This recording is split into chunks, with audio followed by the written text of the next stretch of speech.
Test 6. You will hear a number of different recordings, and you will have to answer questions on what you hear. There will be time for you to read the instructions and questions, and you will have a chance to check your work. All the recordings will be played once only. The test is in 4 sections. At the end of the test, you will be given 10 minutes to transfer your answers to an answer sheet.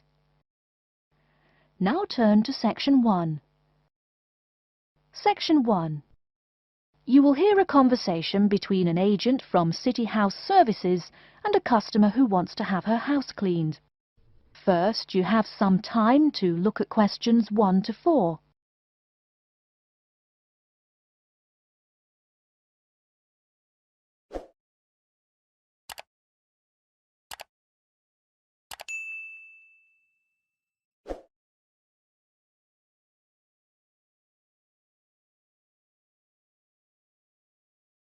You will see that there is an example which has been done for you. On this occasion only, the conversation relating to this will be played first. Good morning, City House Services. How may I help you? Good morning. I'd like to arrange to have my house cleaned. Certainly. I just need to ask a few questions. First, could I take your name? Yes, it's Barbara Hill. The woman says that she is Barbara Hill, so Barbara Hill has been written in the space. Now we shall begin. You should answer the questions as you listen, because you will not hear the recording a second time.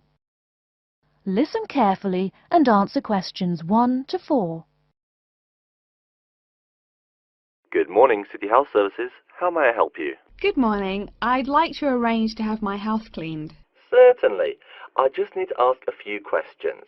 First, could I take your name? Yes, it's Barbara Hill. Thank you. Next, is your house in London? Yes, it's in Kingston in southwest London. Okay, southwest London, and, what's the postcode? SW105. And what is the square footage and what rooms will be cleaning? The whole house is 268 square feet, and there is no need to clean all the rooms. I only want to have my bedrooms cleaned. Okay. How many bedrooms does the house have? 3 bedrooms. Oh no, sorry, we used to have 3 bedrooms, but we only have 2 bedrooms now. Are those single bedrooms or doubles? Doubles. Fine, 2 doubles. There's one more room which needs cleaning. It was used as a bedroom before, and now we have converted it into an office. I understand. 3 rooms have got to be cleaned. And are all of those rooms upstairs? Yes. Then downstairs we have a kitchen diner, conservatory and lounge. The kitchen diner is quite large and has the usual equipment: cooker with oven, refrigerator, cupboards and worktops. The conservatory has a lot of plants, but there's no need to take care of them. The lounge has a leather 3-piece suite and a large coffee table. Thank you. And do you keep any pets? Yeah, I really love keeping them. I've got 2 dogs and 3 cats. Okay, then if our staff come over to offer the service, please take your pets away. Have you looked at our service packages? Yes, I have one in front of me. Excellent. Before you hear the rest of the conversation, you have some time to look at questions 5 to 10.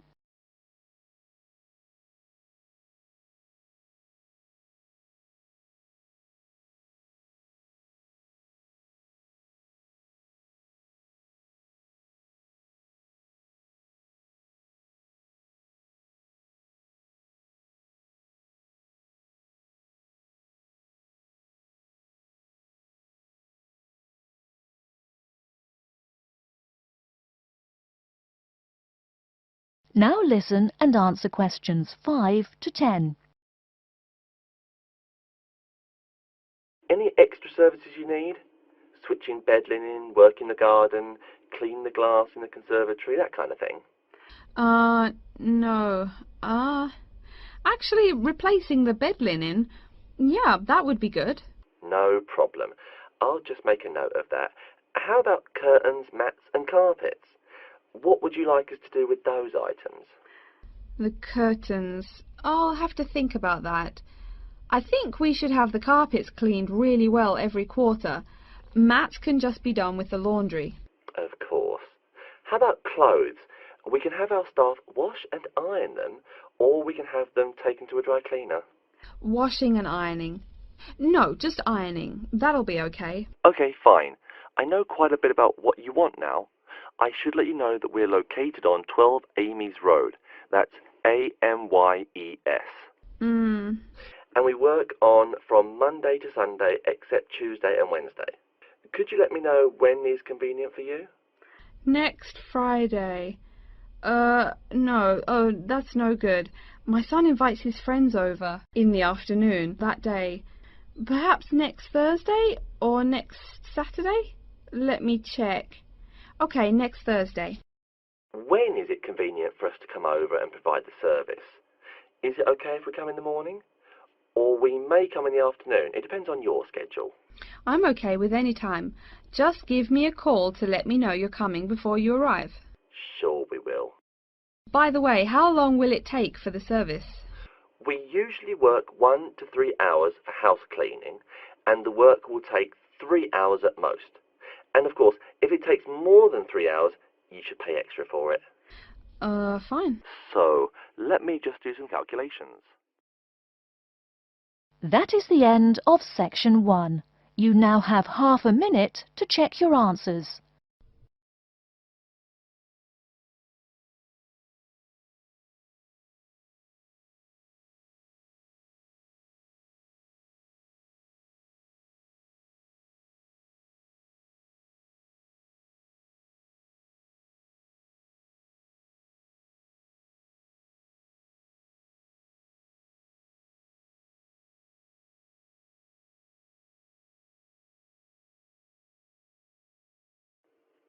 Now turn to section 2.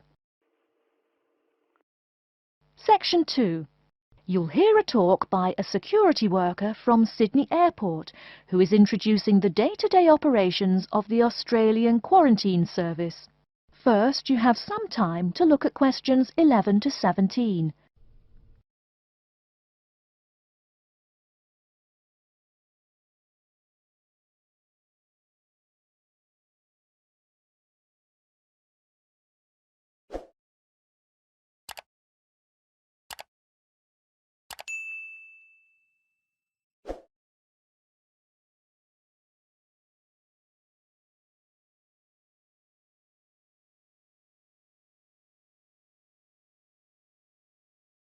Now, listen carefully and answer questions 11 to 17.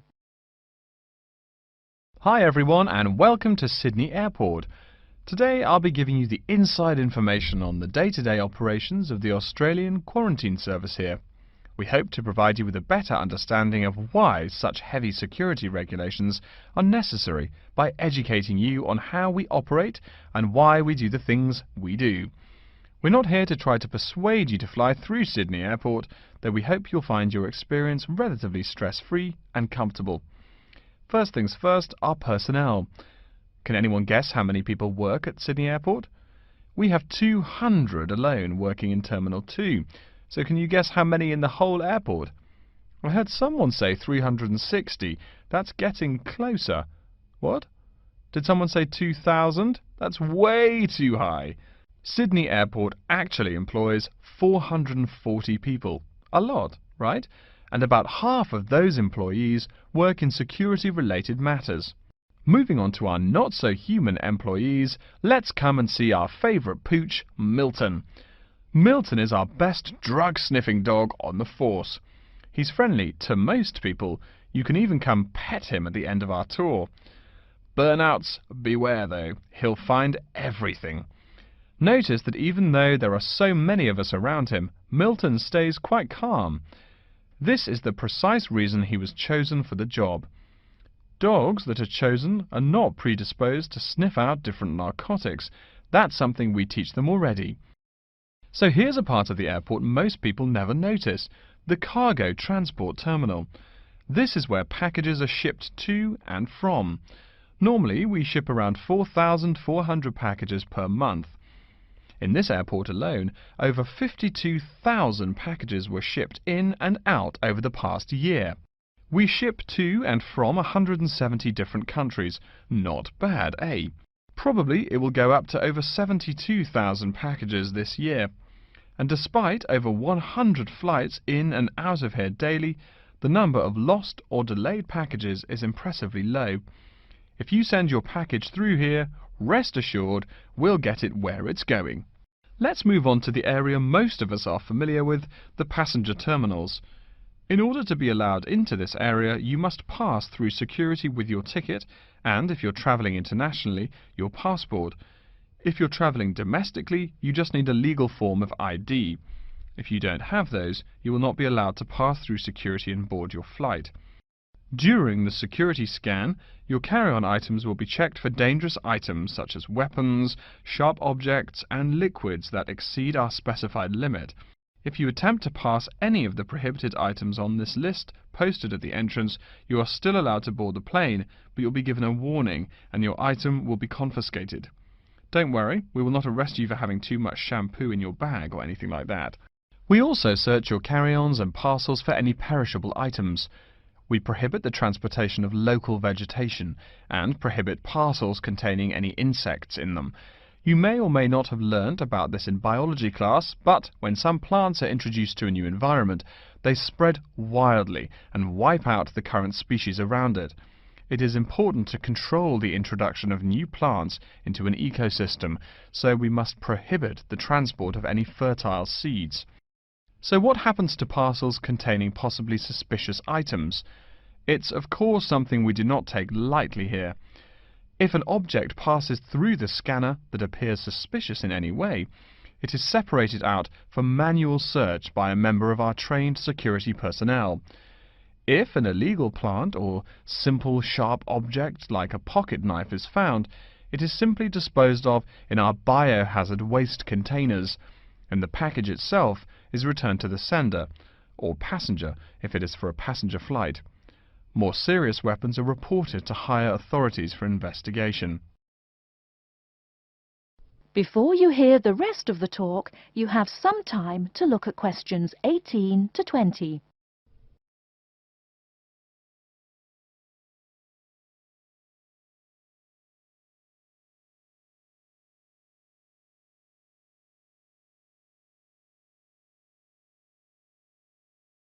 Now listen and answer questions 18 to 20.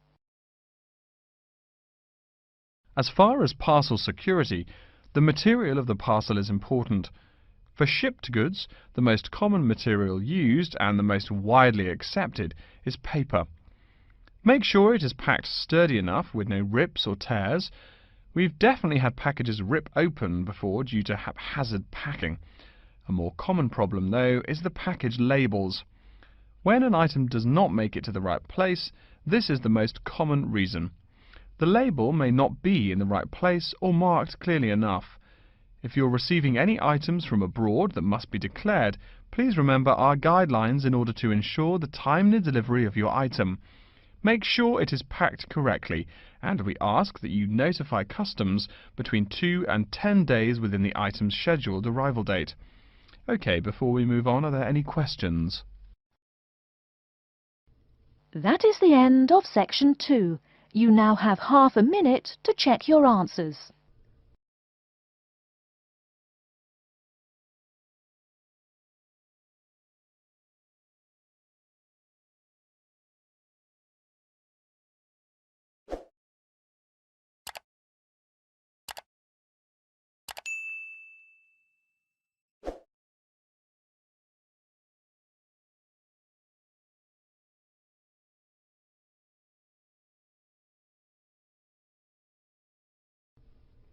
Now turn to section 3. Section 3. You will hear a librarian called Adam Smith talking to the students about how to use the facilities in the library. First, you have some time to look at questions 21 to 26.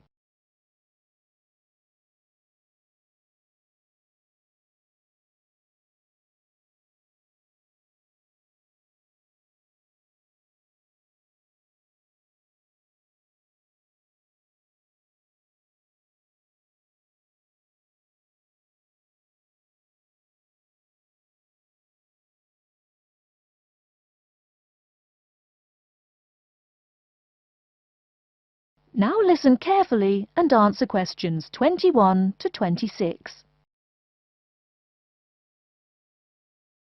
Welcome. Please come in and gather over here around the tables. My name is Adam Smith, and I'm the librarian here. I'll show you around today and explain how to use these facilities. Hopefully, when I'm done with it, you'll know the ropes. And please feel free to let me know of any questions or concerns that you may have. Now we're at the gate of the library. Upon entering into the door, you'll find that the restrooms are on your left-hand side, and opposite them is a photocopy room. Many of you are wondering about the check-in and check-out process. What you have to do is go to the circulation desk, which is to the east of the photocopy room. The reading room is a really large area in the center of the library, just to the north of the circulation desk. I'm sure you won't miss it. If you're here to do research, this is where you should bring books to look through. However, if you're here to do any group projects or other interactive activities, I advise you to use one of the study rooms, which are just to the east of the reading room. Moving on to the southeast corner, we have the periodicals section, just next to the study rooms. We have a collection of different newspapers and magazines in this section. You can get last week's weather reports, or all the top stories 5 years ago. Our periodicals can be traced back 20 years to the time when our school library was built. Our first question, yes. Can we check out magazines from the library? I'm sorry, but you cannot take any periodicals out of the library.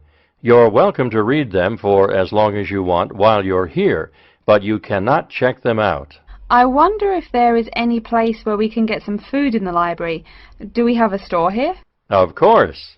The Food Service Center is just meters away from the study rooms. It's on the northeast corner as you look at the map. The Food Service Center offers different kinds of snacks, though it's not big. Well, moving on along to the west, you will find the Video Resource Center on your right hand. We have educational videos and documentaries, as well as major motion pictures. We ask that you pay attention to the tag on the video that you pick up, as many of our documentaries are for on-site viewing only and may not be taken out of the library. To the west of the Video Resource Center is our satellite TV station. Here we stream the news from Channel 19 for most of the day. How many channels does it have? It does have nearly 200 channels, but we generally will give top priority to channels with some big events, like presidential addresses or other breaking news. During the coverage of the presidential debate, students will take a break from studying and flock to watch it. Last, but perhaps most important, is the inquiry desk. It's just on the left-hand side when you walk into the library, so it's impossible to miss it. If you have any questions about how to use equipment or where to find something, come and ask the assistant. Don't be shy, because that's what they're here for. Before you hear the rest of the talk, you have some time to look at questions 27 to 30.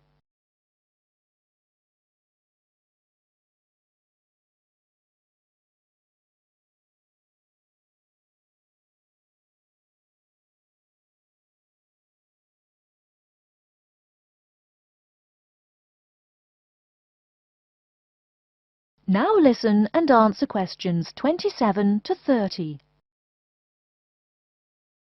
Speaking of questions, one of the questions we get asked is how to actually check out a book once a student has picked one out. If it's a fiction or non-fiction book, look for the pink and yellow checkout card inside the back cover of the book. You can also find information about the book on these cards, including its publishing date, genre, ISBN, and a log of dates it's been checked out before. Present this card to me or any library assistant, and we'll stamp it, and then the book can be kept for 3 weeks. You can find general information on a field of study by using one of our subject guides. We have them on paper here, but any of our computers will allow you to search within fields as well. What if the library doesn't have a resource we're looking for? Great question. I'm going to address that. Our library is a network with a number of other universities in the area. So if there is something you're looking for and it's available somewhere in the area, we'll be able to get it for you. However, there are universities which are not part of the network, so we do not share resources with them. If you want more information about the library and its resources, you'll find it in a labeled blue folder on my desk in the Enquiry section. Okay, so that's a lot of information all at once, and I don't expect you to remember it all. The most important thing is please be respectful of the staff, and if you need help with anything at all, come and ask me or one of the assistants. All right, any questions? That is the end of Section 3. You now have half a minute to check your answers.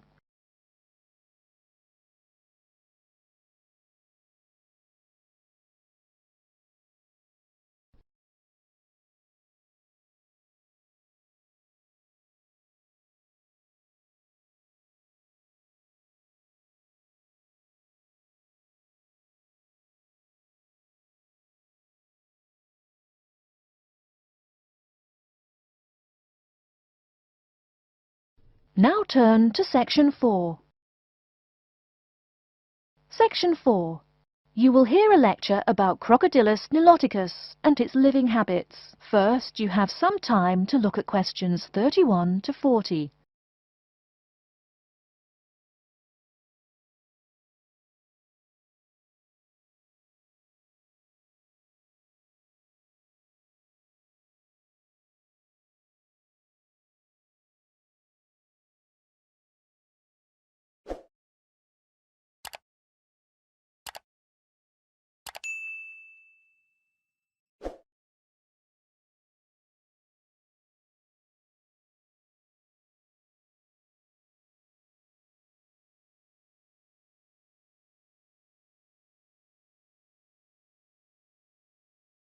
Now listen carefully and answer questions 31 to 40. Good morning. Today we will continue our study of Crocodylus niloticus by talking about its living habits. We've already discussed the evolutionary attributes that set it apart from its crocodile relatives. Does everyone remember that? Yes, it has an extremely narrow snout and 3 or 4 rows of protective scales on its back, as compared to 2 rows on other members of the Crocodylus genus. Let's take a look at how these carnivorous man-eaters live, where they live, and finally, whether they really deserve their vicious reputation. To start, I'd like to address a great question posed to me by a student during yesterday's office hours. We talked about the distribution of crocodiles in Africa and saw that they are highly concentrated in the south and west of the continent. This student noticed that on the map displaying the distribution of crocodiles across Africa, there were no crocodiles in the northern region, and found no mention in the literature of the existence of crocodiles in the north of Africa. Why might there be no crocodiles in North Africa? Let's save this question for later in the lecture. To find out more about the social habits of the African crocodile, one researcher named Tara Shine of the University of Ulster in Northern Ireland conducted a survey of the wetlands in Mauritania and received reports of 46 crocodiles living in one group, or float as we say when referring to crocodiles, though the usual number is a little less than half of that. In general, crocodiles are more highly concentrated in wet subtropical environments near bodies of water and rich vegetation. While South American crocodiles thrive in cool rainforests, the African crocodile is more equipped for heat. Though they can survive at the hot temperatures found in some deserts, they are not equipped to handle dry climates and thus cannot survive in places like the Sahara Desert of North Africa. As cold-blooded animals, crocodiles' core temperatures fluctuate from their average of 38 degrees Celsius as external conditions change. Thus, they need to avoid extreme temperatures. Others live an underwater life, keeping a body temperature close to that of the water. As their own unique method of regulating their body temperatures, some African crocodiles have made dens by digging holes in the ground to provide themselves with a cool, dark place to retreat from the hot African sun. Speaking of the hot African sun, let's go back to the question asked at the beginning of the lecture. We know that there used to be crocodiles in northern Africa, yet today there are none. What are some possible explanations for this? Some students have suggested that the African crocodile has evolved from a desert creature into a wetland creature, thus causing them to migrate south for more appropriate conditions. Others presume that the crocodile was hunted out of northern Africa by a fiercer predator. While these are intelligent guesses, the real story is a little bit different. The key to this migration is that the Sahara Desert did not always cover the north of Africa. About 8,000 years ago, the land was fertile wetlands, perfect for breeding crocodiles. Over time, though, the area dried out and the wetland slowly turned to desert, leading the African crocodile to migrate south to the marshlands they call home today. Some crocodiles did, however, adapt to living in dry conditions. In Mauritania, some crocodiles have learned to survive in an area where they can go up to 8 months with no water, by spending the driest of times in what's called a torpor, or short period of hibernation. To utilize every bit of rainfall, these desert crocodiles dig underground caves that collect runoff, thus staying cool and hydrated.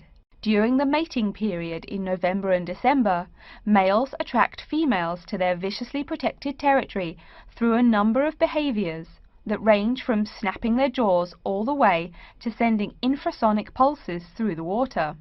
Afterwards, the female digs a hole up to 60 centimeters in depth to store the eggs for an 80-day incubation period. The female protects these eggs during the period, and sometimes even helps crack the eggs with her snout at the end. These teeth-gnashing carnivores are softer than we think. Although these vicious creatures have attacked humans on a few occasions, the residents are not afraid of them. In fact, they show a great deal of reverence towards these wondrous creatures. Some say that crocodiles bring water to their habitat, so if they leave, they will bring the water with them. Obviously this is not true, but it demonstrates the admiration the inhabiting people have for crocodiles. Generally, crocodiles do not predate on humans. They attack when humans populate the crocodile's habitat, instilling fear and uneasiness in the crocs. Like any other species, crocodiles are known to attack when feeling fear. There's still a lot more to be discovered about the African crocodile. Researchers want to know more about the population size, how many crocodiles inhabit Africa in all, how they form separate floats, etc. There is still also much to learn about migration patterns and relations to other populations of crocodiles now found in other parts of the world. Next time, we'll examine a few specific case studies of crocodile populations in southern Africa. That is the end of section 4. You now have half a minute to check your answers.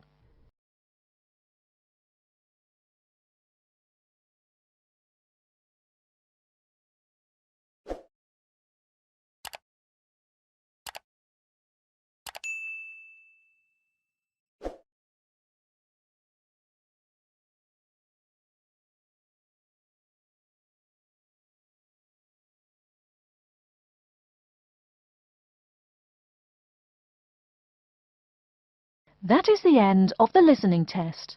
In the IELTS test, you will now have 10 minutes to transfer your answers to an answer sheet.